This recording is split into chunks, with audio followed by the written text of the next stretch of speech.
বিসমিল্লাহির রহমানির রহিম। আফগানিস্তান দেশ সম্পর্কে একটা অত্যন্ত প্রচলিত পংক্তি আছে।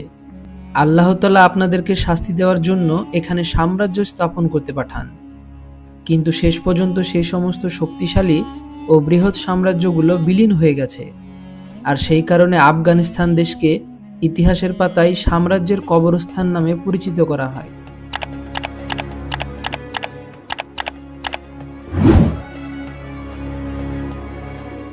ইতিহাসের আলোকে আমরা দেখতে পাই আফগানিস্তানে শত শত সাম্রাজ্যের উত্থান এবং পতন ঘটেছে।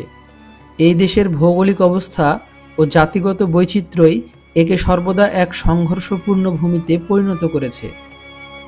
এখানকার মানুষদের জন্য স্থায়ীভাবে বাস করা বা শান্তিপূর্ণ জীবনযাপন করা ছিল প্রায় অসম্ভব, কারণ বিভিন্ন গোত্রের মধ্যে পারস্পরিক শত্রুতা এতটাই গভীর ছিল যে সময়ে সময়ে তাদের মধ্যে যুদ্ধ বেঁধে যেত। ইতিহাস থেকে জানা যায়, হাজার হাজার বছর আগে মৌর্য সাম্রাজ্য আফগানিস্তানের বেশিরভাগ অঞ্চলকেই তাদের সাম্রাজ্যের অন্তর্ভুক্ত করেছিল। এরপর থেকে সাম্রাজ্যের পতনের পর মধ্য এশিয়া থেকে একের পর এক আক্রমণকারীরা আফগানিস্তানের উপর হামলা চালায়। কিছু সময়ের জন্য তারা বিজয়ীও হয়েছিল এবং ছোট ছোট রাজ্য এবং সাম্রাজ্য স্থাপন করেছিল। অষ্টম শতাব্দীর শুরুতে যখন আরব মুসলমানরা এই অঞ্চলে প্রবেশ করে, তখন এই ছোট ছোট রাজ্যগুলো ছিল অত্যন্ত শক্তিশালী। জামবাই সুলতানের বিরুদ্ধে মুসলিম বাহিনী প্রায় 20,000 সৈন্য পাঠিয়েছিল, কিন্তু মাত্র 5,000 সৈন্যই ফিরে আসে। এরপর দীর্ঘ সময় ধরে যুদ্ধ চলতে থাকে। অবশেষে সুলতান মোহাম্মদ গাজনবী এই অঞ্চলকে সম্পূর্ণভাবে বিজয় করে নেন। তিনি সেই মহান সুলতান যিনি ভারতে 17 বার অভিযান চালিয়েছিলেন। মোহাম্মদ ঘোরির রাজত্বের অবসানের পর এই অঞ্চলে বিশ্বের সবথেকে শক্তিশালী ও ভয়ঙ্কর সেনাবাহিনী মঙ্গল বাহিনী আক্রমণ চালায়। তারপর আফগানিস্তানের অধিকাংশই জনবসতি ধ্বংস করে দেয় এবং শহরগুলো সম্পূর্ণভাবে লুট করে ফেলে। মোগল আমলেও আফগানিস্তান অঞ্চলকে শাসন করা সহজ ছিল না।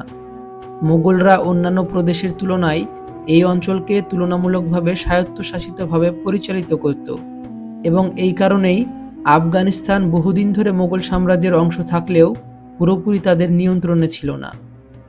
পরে সাফাভিদ সাম্রাজ্য অর্থাৎ ইরান এবং মোগল সাম্রাজ্য উভয়ের মধ্যেই আফগানিস্তানের কিছু অংশ নিয়ে সংঘর্ষ শুরু হয়। এই সংঘর্ষের শেষ পর্যায়ে আহমদ শাহ আবদালি আবির্ভূত হন, যিনি আফগানিস্তানকে স্বাধীন ও ঐক্যবদ্ধ করেন এবং দুররানি সাম্রাজ্য প্রতিষ্ঠা করেন। পরবর্তীতে 1839 থেকে 1842 খ্রিস্টাব্দের মধ্যে আফগানিস্তানে প্রথম ব্রিটিশ আফগান যুদ্ধ সংঘটিত হয়। এই যুদ্ধে শুধু ব্রিটিশদেরই পরাজয় হয়নি, বরং তারা ভয়াবহ ক্ষতির সম্মুখীনও হয়েছিলেন।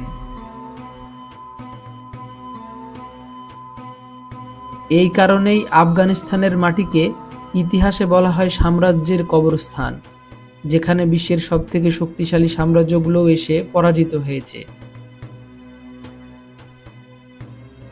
আমার আফগানিস্তানের এই মাটিকে খুবই ভালো লাগে, কারণ মহান রসুল সাল্লাল্লাহু আলাইহি সাল্লাম এই দেশের মাটি থেকে আগত এক বিখ্যাত সেনাবাহিনীর প্রশংসা করেছিলেন। আমাদের এই ইনফরমেটিভ ভিডিওটি যদি আপনাদের ভালো লেগে থাকে, তাহলে ভিডিওটি লাইক, শেয়ার এবং চ্যানেলটি সাবস্ক্রাইব করে পাশে থাকা বেল আইকনটি অন করে দিন।